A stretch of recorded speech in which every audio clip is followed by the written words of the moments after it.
Muito bem, vamos de mais entrevista, Julie. É isso mesmo, Jeremias. Agora a gente conversa com a Tâmara, que é gestora de políticas públicas, e vai nos falar de um tema estritamente importante, os 90 anos do voto feminino. Jeremias. Bom dia, Tâmara Kranchanov. Seja bem-vinda ao Jornal da Rede Alesp. Esse aqui é uma pegadinha, hein, Tâmara? Seu sobrenome. Tudo bem, Jeremias? Bom Tudo dia, ótimo. Julie. Prazer falar com vocês hoje. É Kranchaninov, assim? Kranchaninov, pronto. Kranchaninov, tá certo. Muito bem, Julie, por favor. Pois é, Tâmara, e nós falávamos justamente que na semana passada completou 90 anos do voto feminino e ao longo da história, claro que o papel da mulher nessa questão também foi aumentado. Você pode nos dizer hoje como é que então como são as mulheres que definem as eleições? Olha, Julie, é difícil dizer se as mulheres definem a eleição, porque a gente pode considerar coisas diferentes, né? A gente hoje é a maioria da população e é a maioria do colégio eleitoral. As mulheres representam cerca de 52% do total de eleitores, então, em termos absolutos, sim, são as mulheres que decidem a eleição.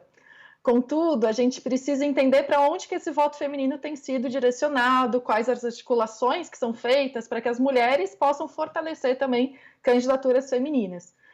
Enquanto a gente tiver um predomínio masculino, principalmente dentro das estruturas partidárias, por exemplo, são os homens que continuam a definir as eleições. Então, a gente ainda tem um caminho grande aí para que as mulheres, de fato, definam o destino das eleições. Agora, Tâmara, a mulher também, lógico, com a permissão de votar, pode se candidatar aos cargos públicos, né? E o número de candidatas eleitas vem crescendo a cada ano. Mas ainda está abaixo da proporcionalidade da população, conforme você colocou agora, né? Você acredita que em algum momento a representatividade ela vai poder se tornar um critério de escolha para o eleitorado feminino? Olha, Jeremias, a gente trabalha muito por isso e eu acho que já é um critério, né? A gente trabalhando com mulheres que elas desejam se candidatar, a gente percebe que tem um sentimento de não querer votar em mulheres por si só, mas de querer também alterar o quadro geral da política, né? A gente sempre viu um cenário político muito masculino, né? Então, votar em mulheres também é votar por mudar um sistema, né, político que a gente tem hoje. Ainda se a gente falar de representatividade no sentido que a gente chama de objetivo, que é eu voto em quem é parecido comigo, né? Eu voto naquela pessoa que conhece meus problemas, minhas demandas, a gente volta para a questão que a Julie fez, né? Se a gente considerar que as mulheres são a maioria da população e utilizarem esse critério de representatividade por objetiva, né? Eu votar em quem é parecido comigo, com certeza ser uma candidata mulher vira um critério de escolha. A gente precisa, claro, trabalhar ainda na conscientização da importância da gente ter mais mulheres como representantes públicas, né? Mas com certeza eu acho que cada vez mais a gente caminha para que ser mulher seja também um critério de escolha nas eleições. Pois é, Tâmara, e nós estávamos falando justamente sobre, nos últimos anos, né, o papel da mulher, não só na política, mas em outros âmbitos também sociais. Quando a gente fala que cresceu o número de candidatas nos últimos anos para efetivamente elas serem eleitas. Precisa ter essa correlação, né? Não só crescer as candidatas mulheres, mas também as pessoas votarem nessas candidatas mulheres.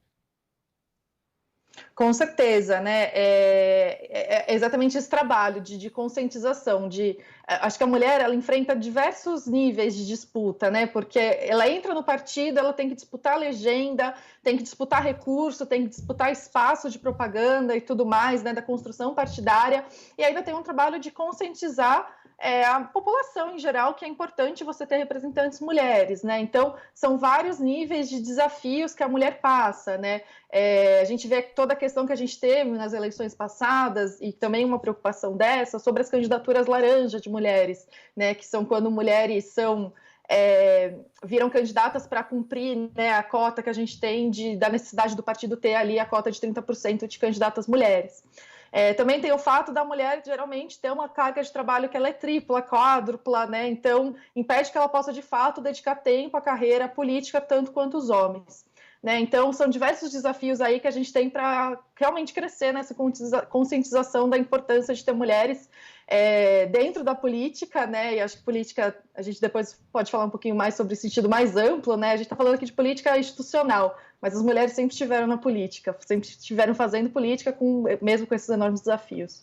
A gente vai chegar lá, tem essa pergunta assim, mas eu queria te saber, já que você falou da cota, qual é a sua análise? E atualiza pra gente. Hoje a cota é de 30% de mulheres no partido, né? E aí você até falou da questão laranja, enfim. Mas você acha que foi um avanço? Porque assim, tem a cota e às vezes não consegue cumprir a cota, não tem aquele número de mulheres. Então assim, parece que alguns podem analisar que é até uma coisa forçada. E outros analisam, não, é um começo porque você começa a trazer as mulheres para estas frentes. Qual é a sua opinião? Olha, Jeremias, eu acho que é extremamente necessário nesse momento a gente contar com políticas desse tipo, né? É a mesma discussão que a gente tem sobre diversos tipos de cotas, né? Se elas mais beneficiam, ou se ficam esse sistema, como você bem colocou, né, forçado, da gente ter que ter mulheres que ali às vezes nem querem se candidatar, mas precisam cumprir a cota. Mas sem esse incentivo, né, esse mecanismo de incentivo e de obrigatoriedade, que é uma vitória para as mulheres, a gente poderia ter muito menos mulheres na política, né? Muito menos mulheres candidatas, né? Hoje a gente trabalha com uma cota de candidatura. Então, cada chapa, né, cada conjunto de candidatos que vai se candidatar para uma eleição majoritária precisa ter 30% ao mínimo de mulheres, né? E eu avalio como muito positivo, porque a gente tem uma política que ela é tradicionalmente dominada por candidaturas masculinas, né? É uma dificuldade imensa, né? Dentro dos partidos, dentro das instituições partidárias, uma mulher conseguir legenda para se candidatar. Então, você vai ter problemas, né? Óbvio, como a gente tem toda essa questão das candidaturas laranja, né? Enfim, tem também toda uma grande disputa sobre esse nome. Mas eu avalio que é melhor a gente ir por esse caminho e garantir que as mulheres possam se candidatar e possam ter legenda para se candidatar, do que você continuar a ter uma política que ela vai ser dominada completamente por perfis tradicionais e geralmente ligados a candidaturas masculinas. E Tâmara, dentro até disso que você está falando para a gente, nesse momento, né, ter mulheres sendo representativas, não só no âmbito da política, é uma questão de igualdade de gênero, ou você, como gestor em políticas públicas, também vê que é uma questão de políticas públicas de se incorporar a mulher em outros ambientes, talvez ser uma porta de entrada para que depois ela se difunda aí nos diversos setores? Com certeza, Julie. Bom, na iniciativa Brasilianas, que é uma iniciativa que eu participo de formação de mulheres que querem se candidatar, querem ser eleitas, a gente gosta de trabalhar em 3 pilares. A gente fala a representação objetiva, ou seja, ter mais mulheres eleitas, trabalhar para que mais mulheres sejam eleitas, trabalhar na criação de redes de apoio entre mulheres que são candidatas e mulheres eleitas, porque a luta do cotidiano de uma mulher eleita também é muito difícil. E terceiro, trabalhar para que as mulheres eleitas, elas proponham políticas com recorte de gênero, porque não adianta a gente trabalhar para a gente ter mais mulheres eleitas e essas mulheres continuarem a reproduzirem padrões de políticas que não beneficiem mulheres, né? Então, você eleger uma mulher não significa que aquela mulher está olhando, por exemplo, para a inserção de mulheres no mercado de trabalho, para políticas de educação que permitam o desenvolvimento da autonomia feminina, políticas de combate à violência de gênero, entre outros. Então, esse elo, né, entre ter uma mulher eleita e essa mulher contribuir para que outras mulheres se fortaleçam, ele não é automático. Então, esse também é um grande trabalho que a gente tenta fazer dentro dessas iniciativas de formação feminina, né? A gente tem que lembrar que as mulheres, assim como os homens, também têm uma criação baseada em valores machistas e também reproduzem padrões machistas ao longo da vida pública e privada. Então, é um grande trabalho, assim, começa aí na eleição, né, de você ter cotas, ter mais mulheres eleitas, mas tem todo um trabalho de conscientização, tanto dessas mulheres candidatas eleitas, quanto da sociedade em si, para a relevância do tema.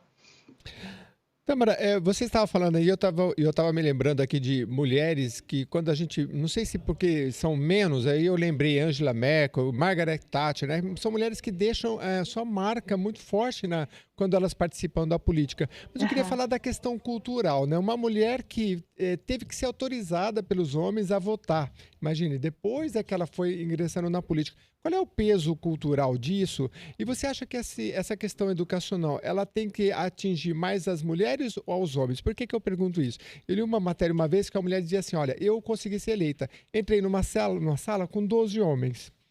E aí, tudo que eu falava, eu me sentia um pouco assim, né? Eu tinha que provar diante daqueles 12 homens alguma coisa. Então, é um ambiente.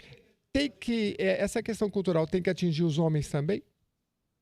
Com certeza, Jeremias, acho que com certeza absoluta. A mulher, além de ser eleita, ela precisa provar que ela merece ter o cargo, né? Principalmente quando ela está em situações como essa que você colocou. Eu mesma já estive em posições de estar nessa posição, não como mulher eleita, mas numa reunião com diversos homens, e você precisa fazer 3 vezes o esforço, né, para conseguir ser ouvida, conseguir que sua opinião seja validada. A gente tem um longo caminho cultural. E é interessante, você falou das personalidades mulheres políticas, são sempre figuras muito fortes, né? A gente tem muita essa discussão também, né? A mulher, ela precisa ser muito ter esse perfil muito forte, muito centrado para ela ser respeitada, né? A gente tem essa ligação, né, entre a mulher, um pouco até da agressividade, né? Aquela mulher que é agressiva, que ela é forte, como se isso fosse garantir que ela fosse uma boa política. Então, isso é uma outra coisa que a gente também precisa desconstruir culturalmente, né? Que a mulher, ela precisa se masculinizar, né, quase, para poder ser respeitada como política, né? Então, porque senão ela vai ficar nesse papel de vulnerabilidade, né? E então acho que tem essa questão, a questão, né, de homens abrirem espaço para mulheres, né? A gente com certeza incomoda, né? Porque não existe vácuo no poder. Então, se uma mulher está ali, é porque ela tirou o espaço de outra pessoa, provavelmente de um homem. Então, com certeza a gente tem um longo caminho aí nesse caminho, nesse sentido, né? Porque é uma questão que vem da nossa criação básica, né, do nosso entendimento enquanto sociedade, né? Então, com certeza, a gente tem várias questões culturais aí e para garantir que mulheres estejam em espaços de poder e possam, de fato, né, serem pessoas humanas também, né? E vivam com toda a humanidade. A gente fala muito da maternidade na política, né? Da mulher conseguir conciliar a maternidade com política, com todas essas características próprias, né? E que para muita gente ainda é estranho, né? Você vê mulheres com crianças pequenas dentro de um parlamento e coisas do tipo. Mas são coisas que a gente precisa naturalizar para garantir que a gente tenha políticas públicas, né? E políticas em geral mais humanas e mais coerentes com o que a gente vive no dia a dia. E aí, Tâmara, eu fico pensando assim, quando você fala em naturalizar essa questão, e quando a gente fala em algo cultural, significa que é passada de geração para geração. Então, eu imagino também que a escola seja um meio de ajudar nesse processo cultural, né? Às vezes as crianças, os adolescentes são embrenhados aí com questões que precisa ser natural. Precisa ser natural também uma menina querer jogar bola na escola, né? Então, quando se fala em processo de naturalização, é isso também, né? Se vai lá de pequenininho também. Com certeza. Com certeza, acho que a escola, né, a gente fala muito do poder da educação, que fica até banalizado, né, como se a gente fosse resolver tudo com a educação, mas no fundo é um pouco isso, sim, né, a gente precisa olhar para a construção dessas crianças, para eles já poderem olhar com um olhar, né, de naturalização de mulheres e homens nos mesmos espaços de poder, né, dividindo opiniões, dividindo aí, partilhando decisões públicas. Então, com certeza, é um caminho que a gente tem que começar também bem cedo, para que quando essas pessoas chegarem, né, na hora de votar e na hora de se candidatarem, isso já seja uma questão completamente superada. Com certeza vai levar ainda um bom tempo, mas a gente trabalha para que isso seja esteja cada vez mais avançado. Tâmara, eu queria também entender por que às vezes mulher não vota em mulher, e você falou que às vezes tem uma sintonia, né? Mas na prática a gente vê que muitas vezes isso não acontece, né? Claro. E por quê? Por favor, Gemia, desculpa. Não, desculpa, eu queria saber qual é a sua análise, por quê?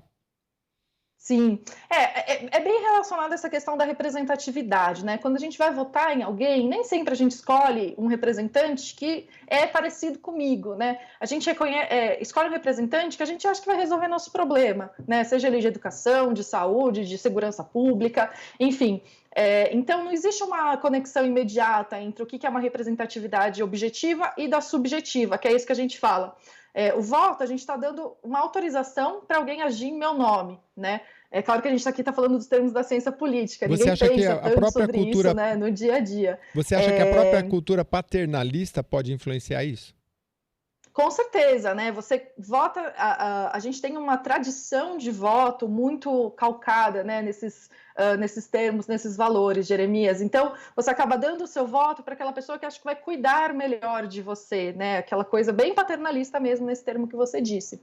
E a gente trabalha para a gente conseguir alterar esse cenário, né, para que a gente possa votar em pessoas que consigam construir políticas públicas e que principalmente conheçam profundamente os problemas, os desafios que eu passo, né? Então eu sei que quando uma mulher me representa, né, e ela está alinhada ali politicamente comigo, ela vai entender muito melhor todos os desafios que eu passei, por exemplo, para ter uma formação de nível superior de qualidade, né, para poder ter um emprego, ter um trabalho que me garanta uma renda que eu não precisa depender do meu marido, né, do meu companheiro. Então, não é um elo objetivo, Jeremias. E muitas vezes, até pensando nessa lógica da construção muito machista que a gente sempre pensa no homem como um ser que é mais capacitado, que ele não sofre tanto, né? Aquela coisa, ele não vai se envolver emocionalmente com a decisão, então ele vai decidir melhor, ele é mais técnico.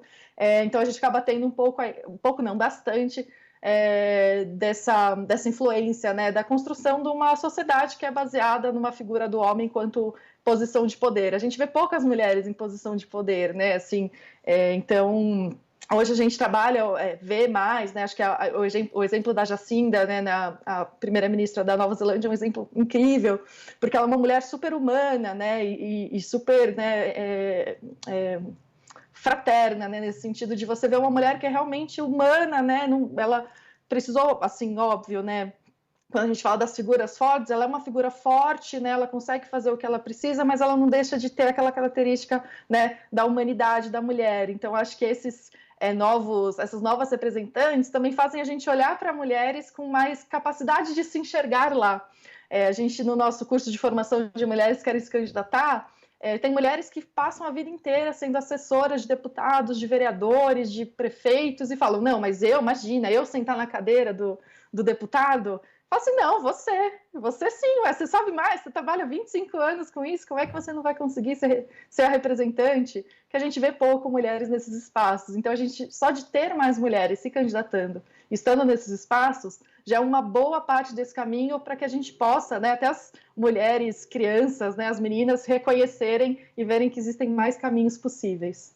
E Tâmara, até dentro disso que você contou para a gente agora, essa questão da representatividade é uma representatividade também que é construída no dia após dia, de geração após geração, de deixar essa representatividade para outra pessoa, para outras mulheres, mas que elas também se sintam prontas para representar as outras, não? Com certeza. E esse é o processo, né? Quando você vê que uma mulher está ali no poder, né? Virou presidenta, né? Virou, enfim, governadora, prefeita, você fala, nossa, é possível chegar lá, né? Tem uma prefeita, né, de Monteiro Lobato, aqui no interior de São Paulo, que ela sempre fala muito isso, né? Que um dos principais trabalhos que ela tem é mostrar que é possível uma mulher ser prefeita e que isso muda completamente a forma com que as meninas veem as possibilidades de vida que elas têm, né? Elas não precisam ali ter um trabalho ali tradicionalmente relegado às condições femininas, ou ser uma dona de casa, que não tem nenhum problema, quem quer ser dona de casa não tem problema nenhum, mas que tem mais opções, né? Tem mais espaço para mais mulheres. Então, eu acho que essa construção do dia a dia, ela é fundamental, mas ela é dura, né? Ela, com certeza, eu tenho muito respeito por todas as mulheres que decidem se candidatar e que ocupam cargos eletivos. Perfeito, Tâmara Ilinski, vou usar o segundo nome dela para agradecer, então, a gestora em políticas públicas, agradecer então por falar um pouquinho sobre esses 90 anos do voto feminino. Obrigada, Tâmara. Obrigada a vocês, até, tchau, tchau.